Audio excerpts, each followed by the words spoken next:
குட்டீஸ், நான் உங்க தோழி சுவா பிரபாகரணி. நான் இப்ப ஒரு அழகான கதை சொல்ல போறேன். இந்த கதை புத்தகம் பெயர் போன்சாய் மரம். இந்த எழுதியவ நம்ம சரிதா ஜோ அத்தை. இந்த கதை பெயர் சாரித்த ஜோதி. இப்ப கதைக்குள்ள போலாமா? ஒரு ஊர்ல சந்திரன் ஒருத்தவர் கட்டட தொழில் முடிச்சுட்டு வீட்டுக்கு வர வழியில ஒரு டஸ்ட்பின் பக்கத்துல ஒரு பட்டர்ஃப்ளை பொம்மை இருக்கிறத பார்த்தாரு. அந்த பட்டர்ஃப்ளை பொம்மை எடுத்து ரொம்ப சந்தோஷப்பட்டார். நம்ம பாப்பாக்கு எடுத்துட்டு போலன்னு சொல்லி கையில எடுத்துட்டு போய் பாப்பா கிட்ட கொடுக்குறாரு. இத நீ ரொம்ப குப்பையா இருக்கு, இதை நீ கழுகி யூஸ் பண்ணிக்கோன்னு சொல்லி பாப்பா கிட்ட கொடுக்குறாரு. ஓகேப்பான்னு சொல்லி சொப்பெல்லாம் போட்டு தேய்ச்சின்னு கழுவி பாக்குறா. அப்ப ஒரு அக்கா கெஞ்சி கிடக்குது. ஆனாலும் அவளுக்கு ரொம்ப பிடிக்கும். அந்த பொம்மைனே சொல்ல மாட்டா, தேவதன் தான் சொல்லுவா. அந்த தேவதை பொம்மை அதுக்கு ரொம்ப ஃப்ரெண்டா தான் இருந்துச்சு. அன்னைக்கு ஒரு நாள் பக்கத்து வீட்டு அகிலாவும் ஜோதியும் விளையாடிட்டு இருக்காங்க. அப்ப ஜோதி குடுக்குதுன்னு ஓடி போய் அந்த பொம்மை எடுத்து வந்து காமிக்கிறான். இது தேவதை பொம்மை, இது பறக்கும் தெரியுமா அப்படின்னு ஜோதி அகிலா கிட்ட சொல்றா. தேவதை தான் பறக்கும், பொம்மை போய் எப்படி பறக்கும்னு அகிலா சொல்றான். பறக்கும் அப்படின்னு ஜோதி சொல்றான். குடுன்னு சொல்லி கையில வாங்கி பாக்குறான். அதுல ஒரு ரெக்கை கிழிஞ்சு கிடைக்குது. உனக்கு எப்படி ஒரு கால் இல்லையோ அதே மாதிரி இந்த பட்டாம்பூச்சி பொம்மைக்கும் ஒரு ரெக்கை கிழிஞ்சு கிடக்குது பாரு கொடுத்துட்டு குடுக்குடுன்னு ஓட்டி வீட்டுக்கு போயிடுறா.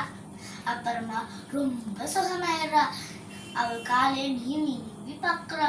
நம்மளுக்கு எப்படி ஒரு கால் இல்லையோ அதே மாதிரி இந்த பட்டாம்பூச்சிக்கும் ரெக்கையை கிழிஞ்சி கிடக்குது அப்படின்னு சொல்லி மனசுல நினைச்சிட்டு இருக்கா.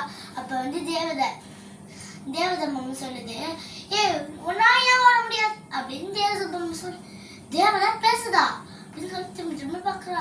எனக்கு தான் ஒரு கால் கட்டைக்காலா இருக்கே, நான் அப்படி ஓட முடியும்னு, நான் நடக்க முடியும் ஆனா நான் ஓட முடியாதுன்னு ஜோதி பட்டாம்பூச்சிக்கிட்ட சொன்னான்.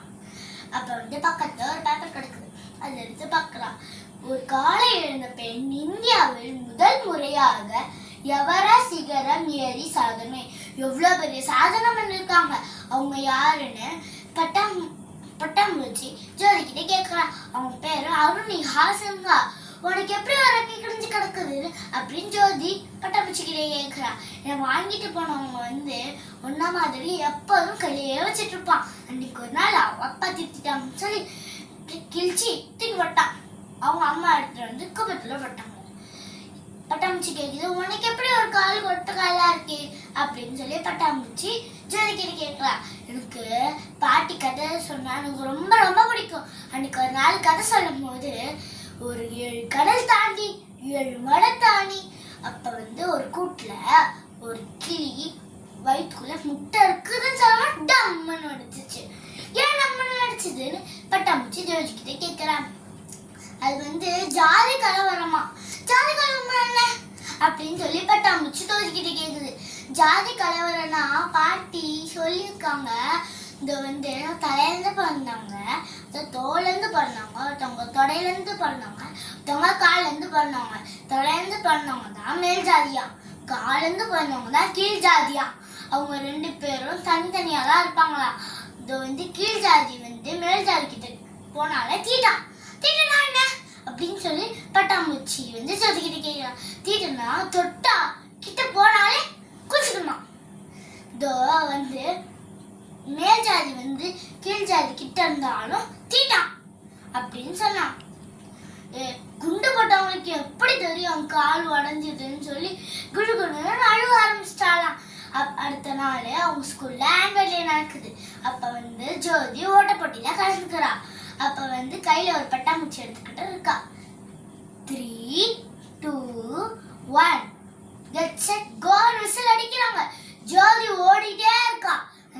கையில இந்த பட்டாம்பூச்சி பறந்து போகுது. இந்த கதையும் முடிஞ்சிச்சு. ஜாதி ஒழிப்போம், மண்டை வளர்ப்போம். நன்றி, வணக்கம்.